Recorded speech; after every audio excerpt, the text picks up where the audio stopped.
తీయగా చల్లగా. లలిత యశస్వి.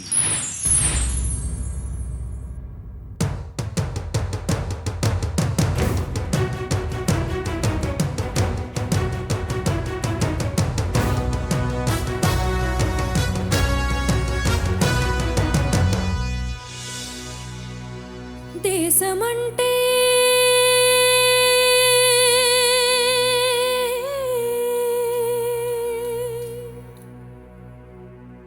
దేశమంటే మతం కాదు, గతం కాదు, అడవి కాదోయ్, గొడవ కాదోయ్, అన్న చేతి కన్ను కాదోయ్, క్షుద్రవేదం పాడుతున్న ఉగ్రవాదం కాదు కాదోయ్, తీవ్ర వ్యాధిగా మారుతున్న తీవ్రవాదం కాదు కాదో. దేశమంటే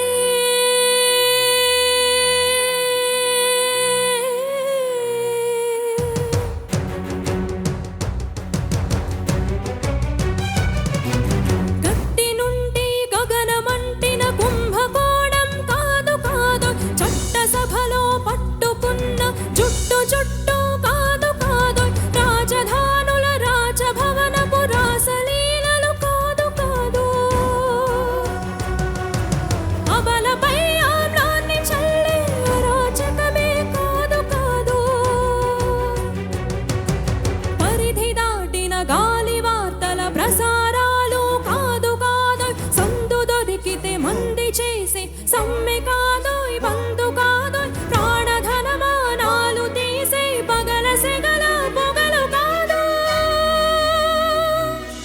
దేశమంటే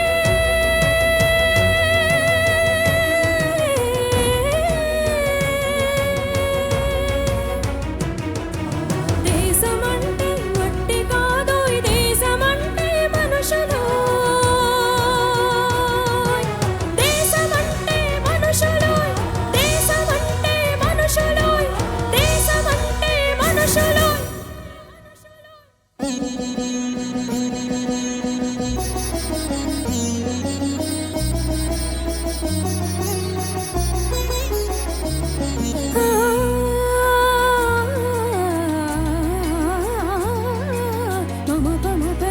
సరి సని పమ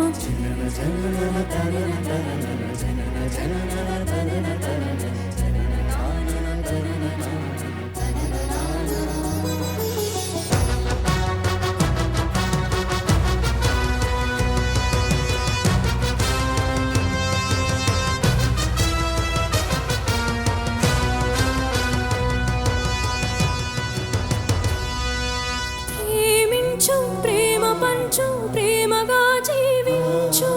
ప్రేమించు, ప్రేమ పంచు, ప్రేమగా జీవించు.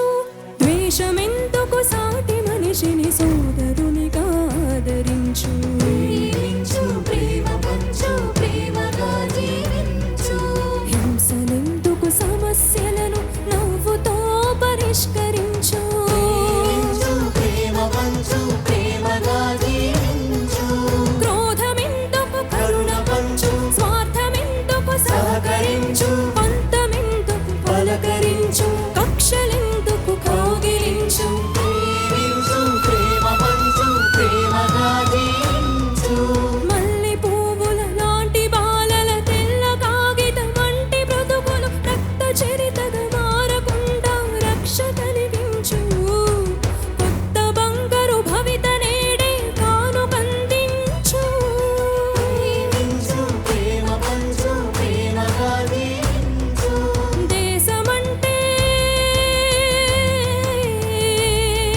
Keeravani garu will start with you sir. Yashaswini నమస్తే సార్. చాలా చక్కగా పాడావమ్మా.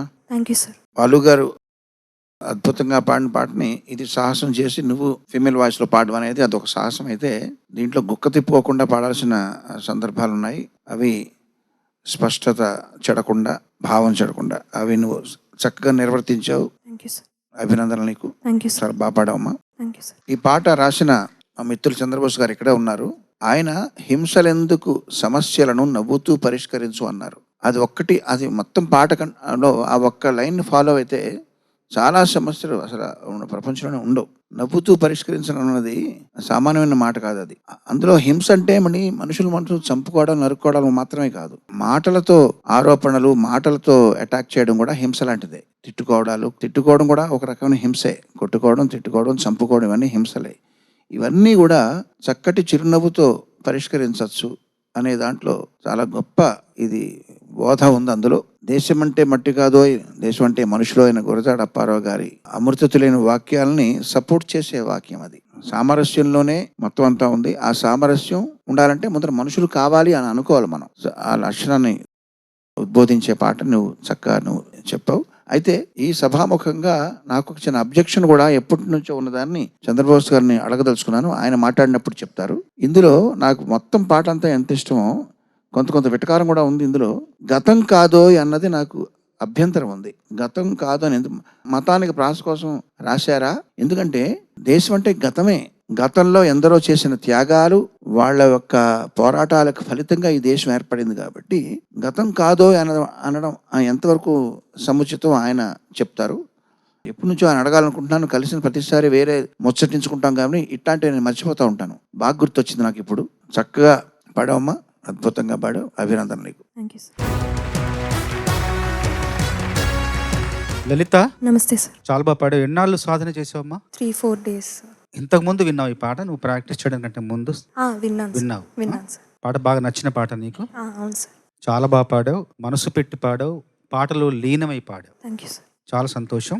ముఖ్యంగా ఈ పాట పాడుతున్నప్పుడల్లా తెలియని ఒక భావోద్వేగం అందరిలోనూ ఉప్పొంగుతుంది. ఎందుకంటే పాటలోని సాహిత్యం కావచ్చు, దాని సంగీతం కావచ్చు, బాలు గారు పాడిన విధానం, రాఘవేంద్రరావు గారు చిత్రీకరించిన విధానం కూడా చాలా గొప్పగా ఉంటుంది. ఈ పాట నేను రాశాను.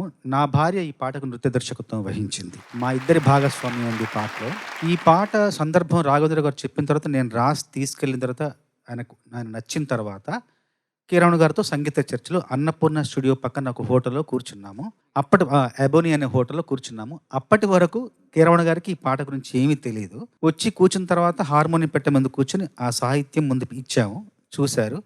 చూసి మీరు నమ్మండి, ఏక బిగిన ఒకే పట్టులో పాటంతా స్వరపరిచారు.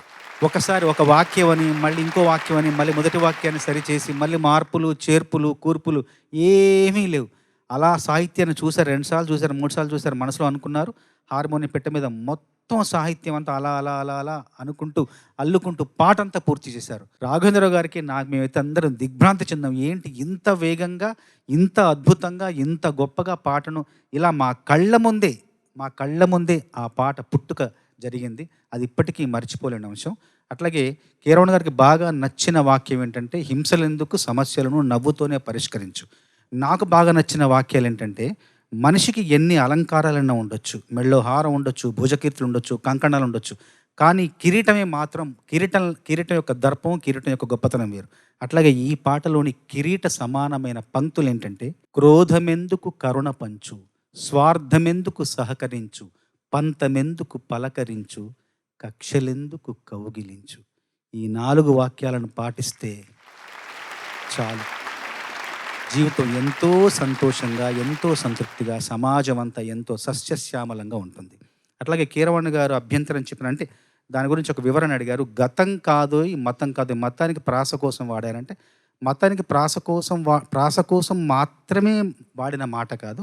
గతాన్ని తలుచుకొని, గతాన్ని మనం తెలుసుకొని, గతాన్ని ఎప్పటికీ నెమరేసుకొని ఉండడం మంచిదే. కానీ గతాన్ని మర్చిపోకూడదు, గతంలో నిలిచిపోకూడదనే ఉద్దేశంతో రాసిన మాట. గతం పునాదుల మీదే ఈరోజు భవిష్యత్తు ఉంటుంది. కానీ గతం మాత్రమే ఉంది, గతమే జీవితం అని చెప్పేసి ఎప్పుడు అనకుండా భవిష్యత్తు కూడా ఉంది. దాని పునాదుల మీద మన భవిష్యత్తు ఉండాలి, గతం పునాదుల మీద ఉండాలి. దాన్ని మర్చిపోకూడదని చెప్పట్లేదు, కానీ అక్కడే నిలిచిపోకూడదు.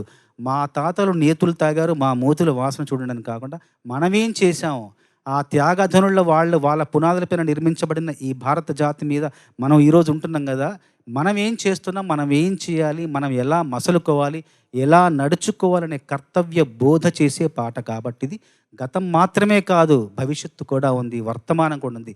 దాని మీద మనసు పెట్టండి, దాని మీద మనసు లగ్నం చేయండి అని ఉద్బోధ చేసే గీతం ఇది. మీ వివరణ సంతృప్తికరంగా ఉందండి.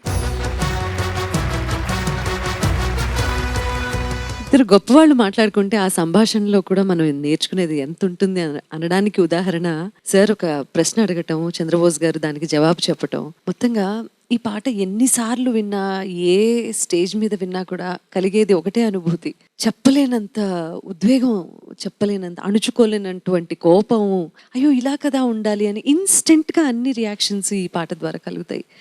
లాస్ట్ వన్ ఆఫ్ ది సీజన్స్లో వాగ్దేవి పాడింది. వాగ్దేవి పాడినప్పుడు అదొక మూమెంట్, నువ్వు మళ్ళీ కొత్తగా ఇంకొక మూమెంట్ క్రియేట్ చేసావు అదే పాట ద్వారా. అలా ఎలా సాధ్యం?